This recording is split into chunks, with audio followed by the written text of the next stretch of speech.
예술, 영성, 그리고 인생, 이런 제목으로 새로운 시리즈를 시작했는데요. 지난주에 장 프랑스와 밀레의 그림들을 보면서 또 진정한 부요에 대한 말씀을 묵상했습니다. 기억나시죠? 조용하네요. 자, 오늘은 두 번째로 렘브란트를 정했습니다. 렘브란트의 작품들을 좀 보면서 또 말씀과 함께 하나님께서 우리에게 주시는 말씀들의 지혜들을 묵상해보는 시간을 가지겠습니다. 두 번째 시간의 제목은 렘브란트의 얼굴에서 만나는 풍랑 뒤에 참된 평안, 그렇게 제목을 정해봤습니다. 세상에는 위대한 화가가 참 많습니다. 그 중에 10대 화가를 꼽아보라, 5대 화가를 꼽아보라, 그러면 사람마다 조금 편차는 있겠습니다만은 꼭 들어가는 사람이 렘브란트입니다. 이거 보시면 다빈치도 있고, 두 번째가 렘브란트의 그림, 렘브란트입니다. 중간에 누구죠?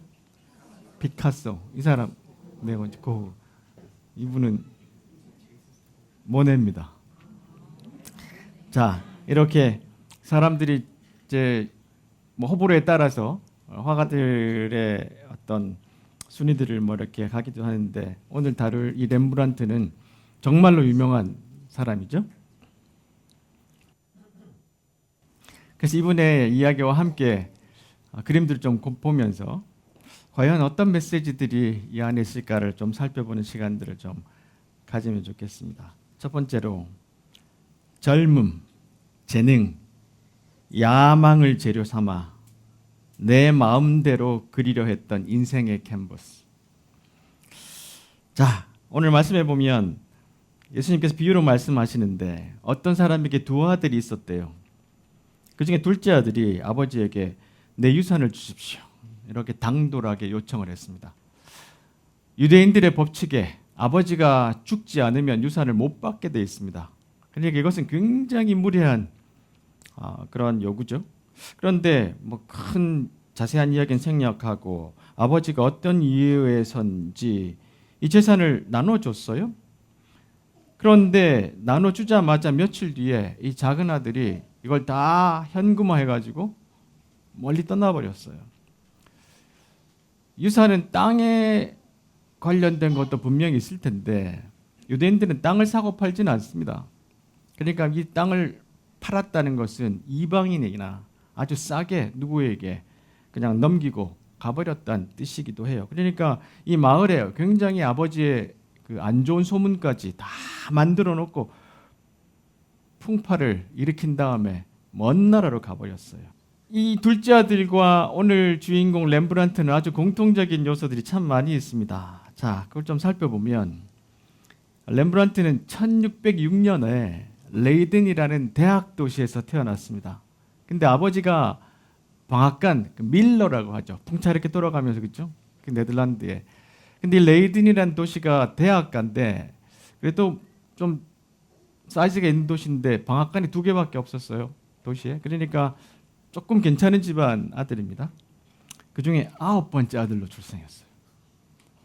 엄청 다복한 집안인데 아주 똑똑했습니다. 그래서 보시면 1620년이니까 몇 살입니까? 14세 정도의 대학교에 입학합니다. 자, 그런데 부모님들은 어릴 때부터 라틴 학교도 보내면서 이 학교에서 신학도 공부하고 법학도 공부하라고 보냈는데 학교 안 다니고 바로 자퇴합니다. 그 이유가 그림을 그리고 싶어서. 이미 많은 그림들을 습작도 하고 또 조그만 공방도 만들어서 여기서 그렇게 일을 하고 있었던 그런 아주 재능이 뛰어난 사람이었어요.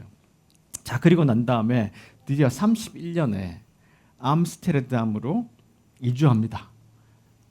그래서 거기서 본격적으로 성공 가도를 달리는데, 그리고 거기 이주하자마자 3년 만에 엄청난 부유한 여성과 결혼합니다.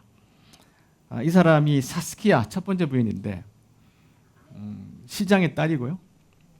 결혼할 때 4만 길드라는 어마어마한 지참금을 들고 들어왔습니다. 그러니까 이 새로운 도시, 거기에 재능 있고 젊고 패기 있고 야망 있는 이 렘브란트가 이사를 왔고, 거기서 그림을 그리는데 거기에서 또 이렇게 재력 있는 아내를 만나니까 날개를 달았던 그런 느낌으로 살아갑니다. 자, 그런데 우리가 이때 배경을 좀 살펴볼 필요가 있습니다. 자, 미술의 마음이란 책에 보면 좀 설명을 잘 해놨는데요. 이 암스테르담은 렘브란트에게 세상을 가져다 줬다. 운하를 따라 아름다운 저택들이 속속 건설되고 새로운 도시로 탄생하던 17세기의 암스테르담. 여기는 아주 흥미진진한 시공간, 어마어마한 부유한 도시, 그 당시에 가장 잘 나가는 도시가 암스테르담이었습니다. 세계 금융의 중심지, 무역항, 욕망이 들끓는 곳, 독립전쟁을 통해서 드디어 자유롭게 된 나라. 그리고 17세기로 들어가면서 이제 온갖 새로운 신기술들, 선박 제조 기술, 직조 기술, 무기 이런 것으로 세계 무역을 아주 휩쓸었던 나라입니다. 그리고 종교 박해를 피해서 유대인들이 이주를 해오면서 어마어마한 금융 자본을 들고 들어왔어요. 그러니까 이 암스테르담은 이 당시에 여러분 들어보시죠. 더치 골든 에이지라고요. 황금 시대를 열어갔던 아주 도시가 돈과 흥으로 폭발을 일어나던 시대였습니다. 이 시대를 그린 그림들이 여러 그림들이 있는데 보시면 얼마나 대단했던 시대였던지. 여러분 혹시 튤립 사건을 들어보셨죠?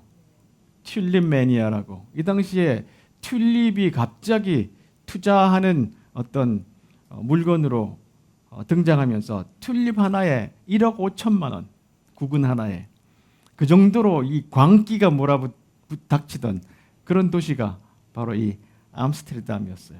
자, 거기에 렘브란트가 이사를 가자마자 한 1년, 2년 만에 그림을 하나 완성해 그렸는데요. 이 제목이 니콜라스 튠프 박사의 해부학 수업이라는 그림을 그렸습니다.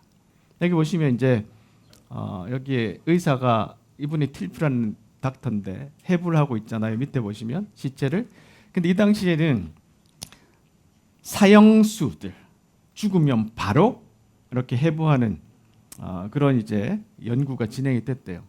근데 그림에 보시면 이 학생들이 아주 진지하게 이 그림을 해부하는 그 장면을 계속 보고 있는데요. 이 그림이 얼마나 대단했던지 이 그림 하나로 렘브란트가 완전히 스타덤에 올랐습니다. 그 당시 사람들이 그리던 방식과는 달랐고, 그리고 이런 묘사들을 통해 사람들이 와, 대단한 화가가 나타났다. 근데 얼마나 자부심이 가득했는지 여러분 이 그림 저 뒤쪽에 보시면 렘브란트가 자기의 서명을 해놨어요. 보시면 1632라고 보이죠. 그 앞에 렘브란트로 되어 있는데요. 렘브란트는 성이 아니고 이름입니다. first name이에요. 근데 왜 렘브란트가 자기의 성을 안 쓰고 이름을 썼나 하면 미켈란젤로, 라파엘로 이런 사람들이 위대한 예술가만 first name 썼거든요. 이름을. 자기도 렘브란트 이렇게 이름을 딱 썼어요. 그러니까 이 그림을 그리면서 얼마나 유명하고 돈이 들어왔는지 큰 저택을 구입합니다. 이게 이제 지금은 렘브란트의 박물관으로 쓰이고 있는데요. 이 중간의 집, 이 집을 은행의 융자를 통해서 저택을 구입하는데 6년 후가에 다 상환하겠다. 그리고 이제 돈을 빌려가지고 저 집을 졌는데 얼마나 돈을 흥청망청 썼는지 한 번도 대출금을 안 갚았어요.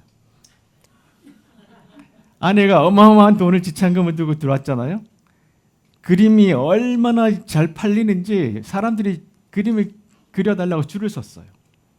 근데 이 당시는 돈이 하도 많은 시대였기도 하고 저렇게 그림을 하나 걸어놓는 게 집안의 자랑이기도 했습니다. 그러니까 자화상 그려달라, 저렇게 그려달라 하는 사람들이 계속해서 왔는데 이 렘브란트는 수집광이기도 했습니다. 그러니까 아프리카에서 오는 무슨 가면, 일본의 투구, 그 다음에 아주 희귀한 짐승의 뼈 이런 것들을 마구잡이로 사다 자기의 그 박물관에 채워넣었어요.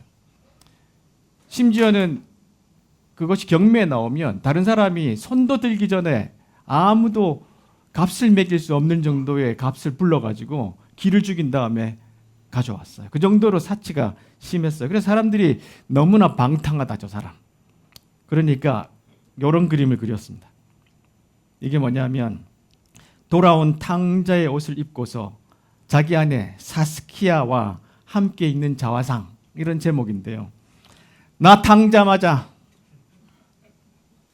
그리고는 저 술집에서 저렇게 화려한 옷을 입고 돈 쓰는 탕자의 모습을 자기가 그렸어요. 나 탕자 맞아. 이만큼 자신감이 가득한 사람이었어요. 자, 그래서 그림 영혼의 부딪힘이란 책에 보면 이런 이야기를 합니다. 렘브란트는 역사화가로, 처음 역사화가로 출발했거든요. 그렇게 성공의 부자가 되려는 욕망 때문에 자신의 그런 결정들이 가져올 불행들을 맹점 속에 묻히도록 종용했고, 비뚤어진 선택에 자신의 인생이 좀먹도록 방치했다. 아무리 훌륭한 작가라 하더라도, 더 높은 가치를 추구한다는 목적이 있다 하더라도 이 모든 것을 위한 스스로의 선택에는 반드시 올바른 가치와 철학적 태도가 뒷받침되어야 한다. 주변의 평가에 연연할 필요는 없지만 세상과 어울려서 살 생각이라면 주변에 귀를 기울이고 스스로의 맹점이 무엇이 숨어 있는지 살펴보는 지혜가 필요할 것이다. 이렇게 렘브란트의 상황들을 설명을 하고 있습니다. 자, 이렇게 잘 나가던 렘브란트에게 어마어마한 추락이 찾아옵니다. 두 번째로, 영광 대신 찾아온 상실, 불명예, 파산으로 이어지는 끝없는 추락. 자, 이제 누가복음에 보면 이 둘째 아들이 재산을 이렇게 모아가지고 먼 타국으로 떠났잖아요. 자, 거기서 방탕한 생활을 하다가 재산을 다 날려버렸다. 성경은 이렇게 아주 짧게 기록하고 있는데 아마 이 친구도 처음에 나갈 때는 큰 꿈을 품지 않았을까 싶어요. 그죠? 사업도 하려고 했다든지 아니면 뭐를 해보려고 했다가 돈이 막 처음에 잘 벌려들였을 수도 있고, 근데 그것을 이렇게 방탕하게 다 써버렸어요. 그런데 이 모든 것을 다 써버렸을 때 큰 흉년이 듭니다.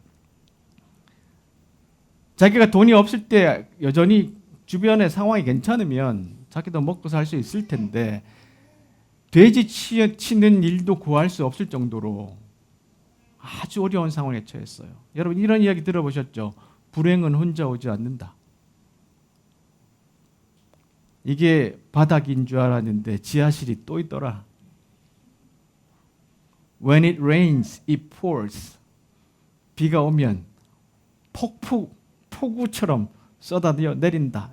우리 주변에 이런 속담들이 참 많습니다. 왜냐하면 우리 인생에 불행들이 한 번에 안 오고 연이어 겹쳐서 올 때가 되게 많습니다. 자, 그런데 이 상황이 렘브란트의 인생의 피크에서 찾아옵니다. 자, 이 그림은 The Night Watch, 야간 순찰이란 이름으로 우리가 불려지는 그림인데요.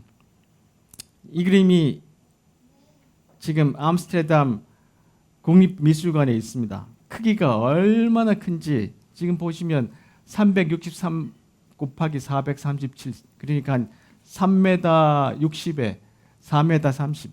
원래는 훨씬 더 컸었어요. 이걸 안 들어가니까 어떤 사람이 잘라버렸어요. 하여튼 이런 그림이 있는데 이 그림은요, 세계 10대 명화 중에 하나입니다. 뭐 4대 명화 중에도 들어가고요. 보시면 여기 보이시죠? 이 그림은 정말로 위대한 그림이고 이 그림 하나 때문에 암스테르담 국립박물관을 이렇게 줬어요. 그만큼 이 네덜란드 사람들이 어마어마한 자부심을 갖고 있는 그림입니다. 근데 왜 이런 그림을 그리다가 렘브란트가 갑자기 추락하게 됐나? 여기에 큰 사연들이 있습니다. 자, 배경을 좀 설명을 드리면 이 당시에 전쟁이 이제 한참 있다가 네덜란드가 독립을 했거든요. 근데 도시마다 민병대가 조직되어 있었어요. 이 민병대들이 무기도 모으고 자기의 사비를 들여서 사람들도 사고해가지고 도시를 지켜왔거든요. 자, 그런데 이제 전쟁이 끝났습니다. 그러니까 이 사람들이 사실은 실제로 군인들은 아닌데 늘 모여가지고 우리 왕년에 이랬지 하고 이제 혹시 그 라이온스 클럽 같은 거 아시죠? 아주 조금 여유 있는 사람들이 모여가지고 하는 그런 활동을 벌이고 있다가 이 당시에 또 많은 어떤 컬처가 뭐냐면 그림 그리는 거예요.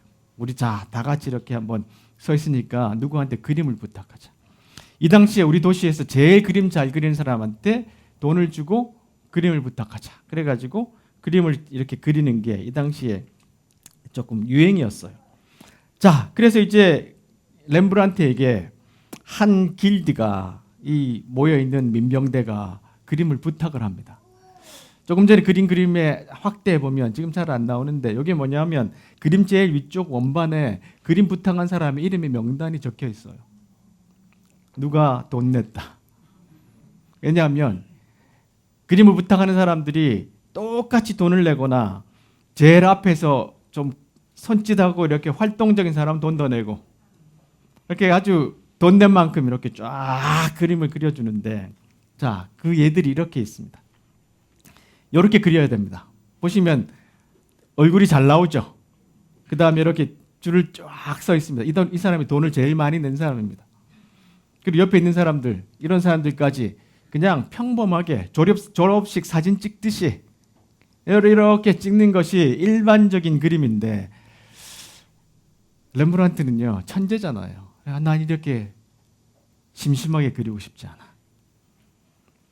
그리고 그림을 그렸다가 사단이 난 겁니다. 왜냐하면 이 그림이 지금 야경, 나이와치라고 전해졌잖아요. 그러니까 밤에 야간 순찰. 이 그림을 그리고 난 다음에 모든 사람이 싫어했어요. 몇 사람 빼놓고는. 앞에 있는 두 사람 빼놓고는. 왜냐하면 다 똑같이 그리고 저렇게 그려야 되는데 어떤 사람 뒤에 그림에 있고 어떤 사람 흐릿하게 나오고 아주 색다른 그 당시에 보지 못했던 방식으로 그림을 그린 거예요. 그래가지고 이거를 그냥 구석에 처박아 놨습니다. 그랬더니 위에 발라놓은 보존하려고 했던 니스가 저렇게 꺼멓게 변해가지고 18세기에 어떤 사람이 그림을 보더니 이거 밤에 순찰 나가는 거다. 그래서 이름을 야경이라고 적어버렸어요. 그 지금까지 이름이 붙어 있는데 자, 이 그림을 이렇게 그리고 난 다음에 렘브란트는 마음속에 너무 자기는 잘 그렸다고 생각했습니다. 제가 시간이 없어서 이 그림 설명을 잘 못하는데요. 거기에는 신교도와 구교도가 같이 사이좋게 지내자 이런 메시지도 있고요. 굉장히 많은 메시지를 이 그림 안에 공들여 집어넣었어요. 근데 그것을 받은 사람들은 싫어했습니다. 왜 내 얼굴은 저 구석에 있어? 내 얼굴은 왜 반밖에 안 나와? 내 얼굴은 왜 이렇게 흐릿하게 그렸어? 그 반발로 인해서 돈을 안 줬습니다. 그리고부터 소문이 나서 렘브란트에게 그림 맡기지 말자. 그러면서 이제 점점점 그림 맡기는 사람들이 줄어들었어요. 자, 그런데 조금 전에 말씀드렸던 것처럼 불행은 어떻게 해요? 혼자 오지 않는다. 어마어마한 사건이 렘브란트 주변에서 벌어집니다. 아이들을 낳자마자 계속 죽어갑니다. 자기가 사랑하는 아내 사스키아와 결혼하고 첫 아들이 태어나자마자 사망했고 둘째 아이가 3개월을 넘기지 못하고 죽었고 셋째 아이는 태어난 지 2주 만에 사망합니다. 자, 지금 40년이죠. 1640년. 그리고 41년에 렘브란트의 어머니가 별세합니다. 그리고 42년에는 산후조리를 돕던 사스키아의 언니가 돌아갑니다. 그리고 난 다음에 바로 이 야경을 그리던 그때, 완성하던 그때 사스키아가 연이은 출산과 쇠약해진 몸, 결핵으로 사망합니다. 그러니까 보세요. 지금 자기가 정점을 향해 가서 이 야경을 그리고 있는데 주변에서는 아이가 계속 죽고 어머니 돌아가시고 아내 언니 죽고 끝끝내 자기 아내도 병들어 씨름하다가 죽습니다. 그러니까 정점을 향해 커리어의 정점을 향해 가던 그 렘브란트의 인생이 완전히 지금 혼란과 어려움과 역경 그 상황에 처하게 된 겁니다. 지난주에도 제가 인용했었는데요. 자, 예술이라는 것이 어떤 의미를 주느냐 여러 가지가 있는데 그 중에 하나가 고통을 잘 견딜 수 있도록 도와준다. 그렇게 알랭드 보통이 이야기를 했는데요. 이 그림을 그리면서 이 렘브란트도 고통을 견뎌가지 않았나 싶어요. 주변에서 이런 상황들이 벌어지면서 암스테르담 17세기에 가장 유명했던 모든 사람이 선호했던 화가에서 급속하게 삶이 추락하고 점점 잊혀지는 화가가 되어갑니다. 자, 세 번째로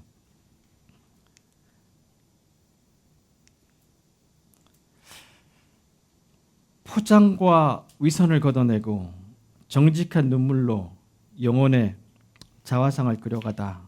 이렇게 세 번째 대지를 정해봤는데요. 자, 이렇게 이제 주변 사람들이 자기를 점점점 찾지 않고 그리고 가족도 점점점 잃어버리고 재산도 점점점 줄어들고 이런 상황에 처하면서 많은 사람들은 아마 뭐 술에 취하든지 뭐 자기를 망가뜨리든지 이렇게 했을 수도 있는데 렘브란트는 이런 방향을 취했어요. 자화상을 그리기 시작했습니다. 끊임없이 자기 자화상을 그리는데 유일하게 자화상을 이렇게 그린 사람이 처음이에요. 그전에는 자화상을 이렇게 그린 사람이 없습니다. 지금 남겨진 게 거의 한 100여 점 정도 되는데요. 자기 그림을 계속 그려가면서 나는 누구인가를 질문하기 시작합니다. 그전에는 돈 쓰느라 사람들하고 어울리느라 그런 질문을 할 뭐 시간도 여유도 없었고 그럴 필요도 없었죠. 그런데 지금 이런 상황이 되니까 자기 그림을 그려가면서 나는 누구인가? 라는 질문을 합니다. 자, 오늘 말씀해 보면 이제 돼지 쥐엄나무도 먹을 정도로 가난한 상황이 됐잖아요. 그러니까 그제서야 정신이 들었습니다. 이 둘째 아들이.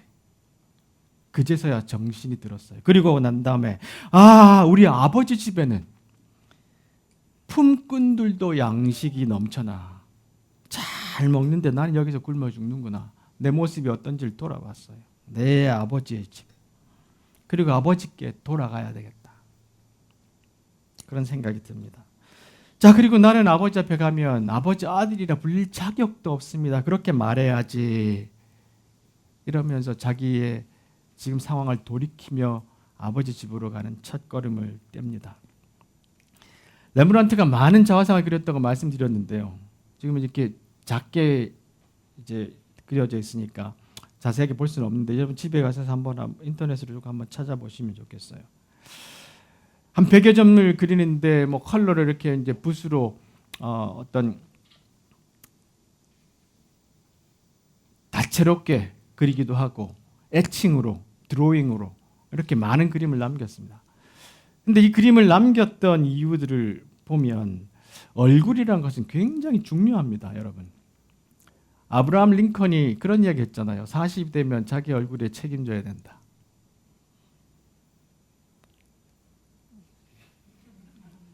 좀 웃으십시오. 40 되면 자기 얼굴에 책임져야 된다.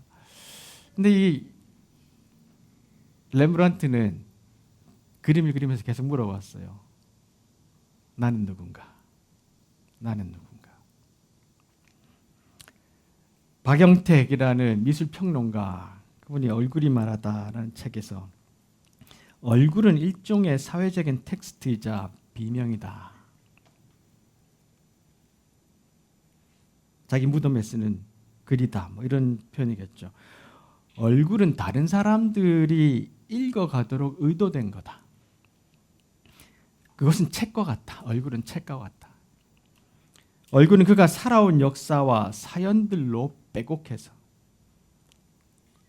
흘러넘쳐서 한 번에 읽을 수 없다. 사람들은 저마다 살아온 삶을 자신의 얼굴 위에 새긴다. 얼굴은 거짓을 모른다. 혀는 거짓을 쏟아내지만 얼굴은 표정과 눈빛은 언제나 진실로 향해 있다. 부지불식간에 모든 것을 발설한다. 내 얼굴은 나의 것이지만 결국 다른 사람이 읽는다. 본다, 뜯어먹는다. 그래서 얼굴은 사회적인 것으로서의 거울이 된다. 얼굴은 굉장히 중요하다는 이야기를 이렇게 어렵게 하고 있습니다. 자, 그렇죠. 얼굴은 참 많은 것을 우리에게 말해주는데 이 렘브란트가 자기 얼굴을 우리에게 이렇게 감사하게도 100장 정도를 남겼어요. 자, 1642년도 바로 아까 그 야경을 그리던 그 나이입니다. 그때 자기를 어떻게 그렸나 하면 보세요. 어떠세요, 얼굴이? 자신만만하죠. 저 목에 건 저 목걸이는 뭐냐면 왕이 걸어주는 가장 뛰어난 미술가에게 임명장으로 주는 목걸이인데요. 자기 받은 적이 없어요. 근데 나 그 수준이야. 그렇게 자기를 이렇게 그렸어요. 자, 그 다음에 1659년도 얼굴 한번 보세요. 이때는 공식 파산을 하고 그 좋은 집을 경매로 넘어가고 정말로 많은 돈을 들여서 모았던 수많은 수집품들 다 잃어버리고 하층민이 사는 아주 임대주택으로 겨우 들어갔어요. 그때 자기 얼굴을 이렇게 그렸습니다. 제가 이 그림 앞에 딱 섰다가 갑자기 눈물이 쏟아져 나와가지고 주체를 할 수가 없었어요. 펑펑 울었습니다. 저 눈이요 이렇게 지나가면 따라와요. 이렇게 가도 따라와요. 저를 계속 보고 있는데 이 배경을 알고 탁 얼굴을 보는데 갑자기 울컥하면서 눈물이 막 쏟아졌어요. 다른 사람이라고 하면 자존심 때문에 이렇게 잘 안 그렸을 거예요. 나 왕년에 이랬잖아. 그러면 나이 들어도 좀 단장 좀 하고 저 주름살들 좀 제거하고 그래도 포샵 좀 해서 아름답게 그렸을 텐데 렘브란트는 그렇게 그리지 않습니다. 죽기 전 마지막 그림입니다. 1669년도에 불행이 끝난 줄 알았더니 또 더 찾아옵니다. 지하 1층이 아니라 지하 2층, 3층까지 내려갑니다. 오랜 동반자였던 핸드리키요. 첫 아내 사스키아가 죽고 난 다음에 집안일 도와주던 사람인데 아이도 하나 낳아줬습니다. 그런데 결혼을 못했어요. 왜냐하면 사스키아가 유언에 다른 사람과 결혼하면 4만 길드 못 쓴다. 티투스 자기의 유일하게 살아있는 아들에게 돈을 주라. 그래가지고 이것 때문에 교회에서 2번이나 소환을 당합니다. 결혼 안 하고 산다고. 68년도에 유일하게 살아남았던 사랑했던 첫 번째 아내의 아들 티투스가 흑사병으로 사망합니다. 그리고 몇 달 안 있어서 63세로 자기도 죽어요. 죽기 전에 얼마 전에 그린 그림입니다. 제 얼굴을 한번 보세요. 온갖 풍파를 다 겪은 한 노인의 얼굴.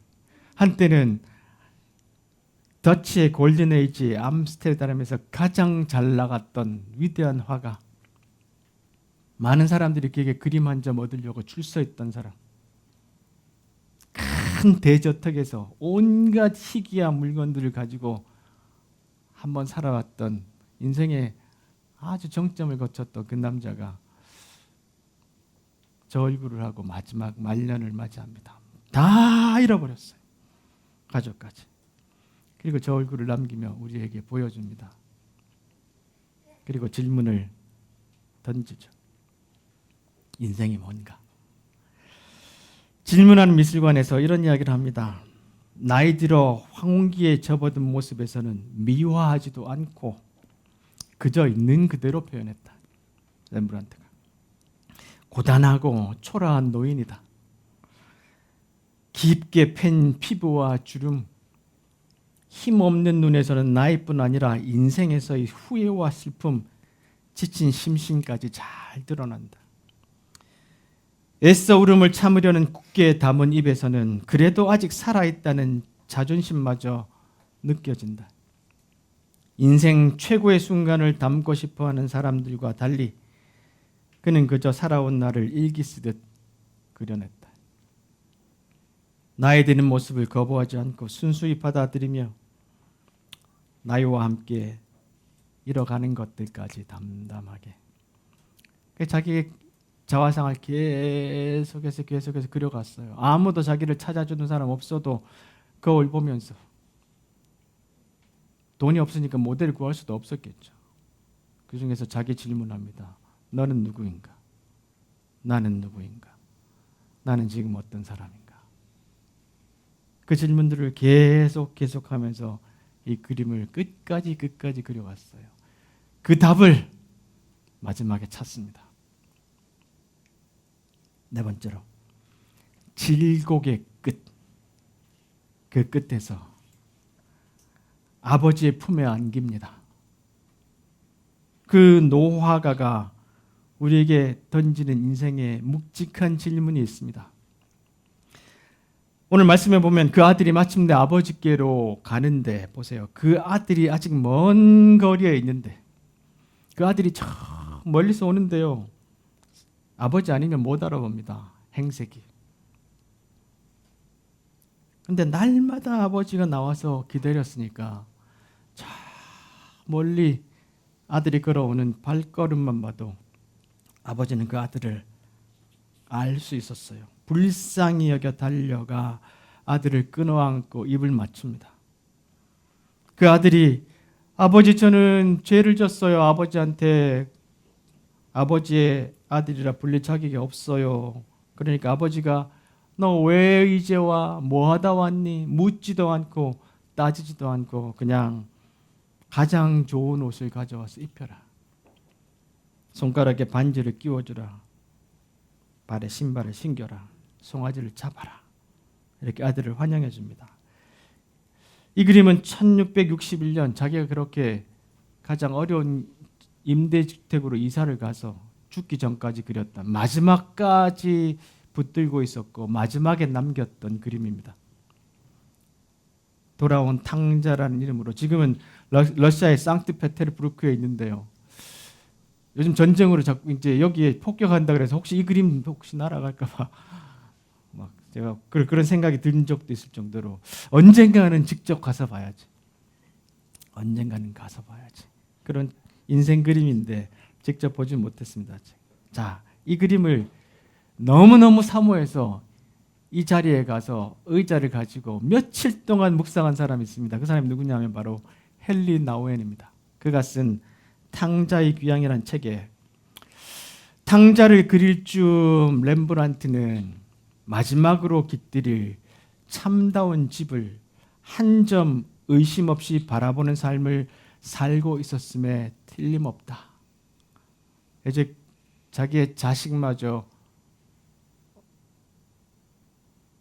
흑사병으로 보내고 난 다음에 자기도 이제 곧 생을 마감할 텐데 그 순간에 그는 의심 없이 참다운 집 하나님을 바라보고 있었음이 틀림없었다. 아버지와 아들, 하나님과 인간, 연민과 고통을 그릴 한 장에 아우르는 현장에서 렘브란트를 만난다면 삶과 죽음에 대해 여태 공부한 것보다 훨씬 많은 지식을 얻을 수 있을 거라는 생각이 들었다. 이 헨리 나우엔이 누구냐면 하버드대 교수입니다. 지금까지 20세기의 가장 뛰어난 영성의 아버지 중에 한 사람인데 이 사람이 이런 이야기했어요. 내가 평생 공부한 것보다 이 그림 앞에 있으면 그거보다 훨씬 더 많은 지혜를 얻을 수 있을 거다. 그래서 마침내 저 그림 앞에 다 다릅니다. 이유리 씨가 쓴 화가의 마지막 그림이라는 책에도 이렇게 설명하고 있습니다. 이 그림으로 렘브란트가 무엇을 말하고 싶었을까? 렘브란트는 이 그림에서 아들의 회개에 초점을 맞추기보다 무조건적인 사랑을 베푸는 인자한 아버지를 묘사하는 데 더 치중한 듯하다. 그림 볼까요? 그리고 보니 아버지의 얼굴이 집 나간 자식을 눈물로 기다리다 못해 짓무른 듯해 보인다. 아버지의 눈이 짓물렀어요. 하도 아들을 기다리다가. 어쨌든 렘브란트는 인자하고 온유한 관용의 아버지의 모습을 아주 세심하게 그렸다. 왜일까? 어쩌면 그는 두려웠는지도 모른다. 그가 마침내 숨을 거두고 돌아갈 곳에 계시는 아버지. 바로 신 앞에 선 자신의 모습을 상상하면 말이다. 신 앞에서는 렘브란트 자신이 돌아온 탕자의 다름 아니기 때문이다.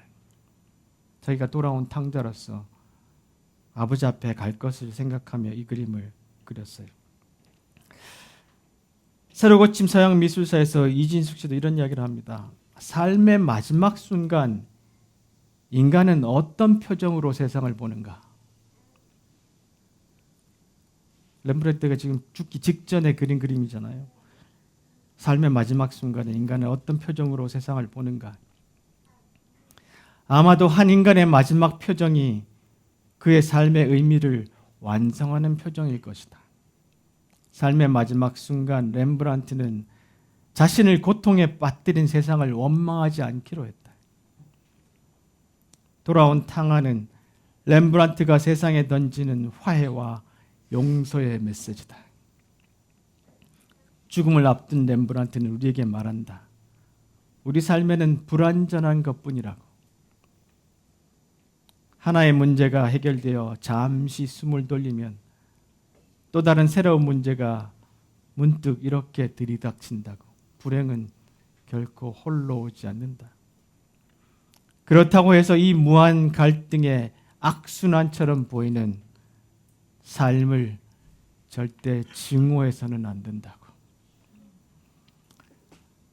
모든 것을 증오하면서 괴팍한 노인으로 삶을 마감할 수 있는 모든 환경과 상황이 그에게 있었지만 아버지에게 돌아갈 마지막 그림을 마치면서 인생을 마감했던 렘브란트를 생각해 봅니다. 자, 이 노화가가 오늘 우리에게 무엇의 의미를 담아서 인생의 질문을 던지는 걸까요? 우리가 또 주목해야 될 마지막 그림이 하나 있습니다. 1633년 젊을 때 그린 그림인데 제목이 갈릴리 바다의 폭풍. Christ in the storm on the sea of Galilee. 갈릴리 바다의 폭풍 가운데 계시는 예수. 이게 원제입니다. 이게 보스턴 이사벨라 스튜어트 가드너라는 미술관에 있는데 1990년에 도난당하고 아직 못 찾았어요. 거기에 그냥 액자, 비넥자만 걸려 있습니다. 이때 13점이 도둑 맞았는데 아주 조그만 팁만 알려줘도 현상금이 10 밀리언 달러, 1000만 불입니다. 여러분 혹시나 누가 이 그림을 렘브란트가 젊을 때 그리면서요. 이게 갈릴리 폭풍에 예수님이 주무시고 계시는 그 배의 장면인데 13명을 그렸어요. 그러니까 그 13명을 그렸죠. 근데 그 중에 또 한 사람을 더 그립니다. 그 사람이 누구냐 하면 저 끝에 푸른 옷을 입고 있는데 누구냐 하면 자기를 그려놨어요. 다른 모든 사람들은 예수님을 쳐다보고 있는데 저 사람이 누굴 보고 있어요? 관객을 보고 있습니다. 우리를 쳐다봅니다.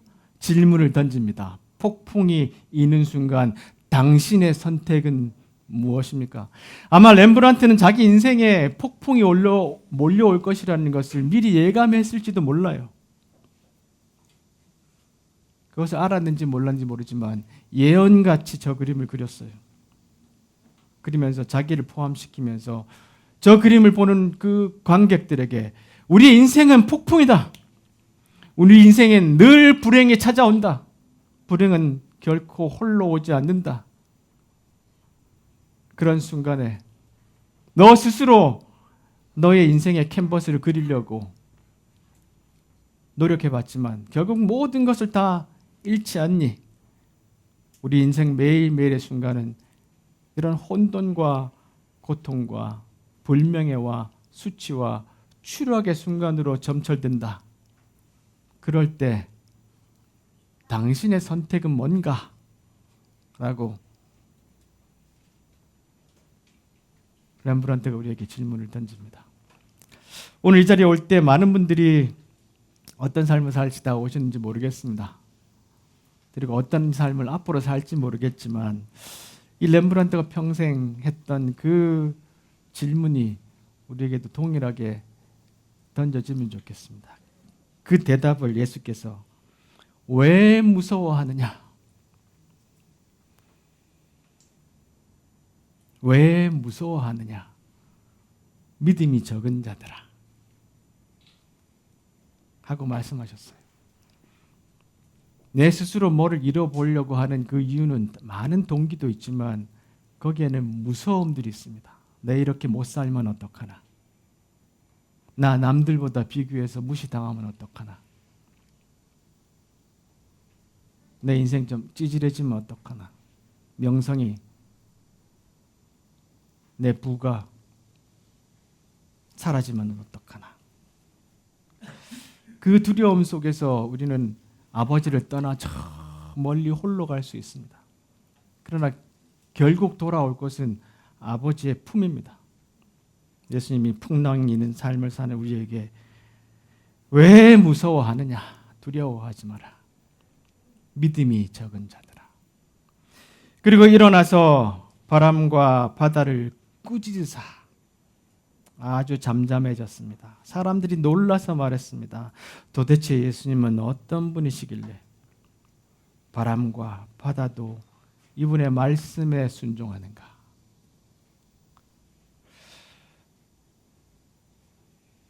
우리도 오늘 하루를 살아가고 한 주를 살아갈 때 이 질문을 받는 사람이 아닌가 싶어요.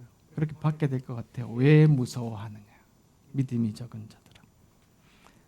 이 모든 것을 잠잠케 하시는 그 주님을 의지하고, 물론 모든 것이 마지막까지 풍랑이 계속 일어날 수도 있지만 그러나 결국 우리가 아버지 품에 안길 것을 기억하고 무서워하지 말고 두려워하지 말고 우리 인생 가운데 최선을 다해 주님 앞으로 나아가는 삶들, 늘 아버지 품으로 안기는 삶들, 그 삶들을 살아가는 우리 모두가 되었으면 좋겠습니다.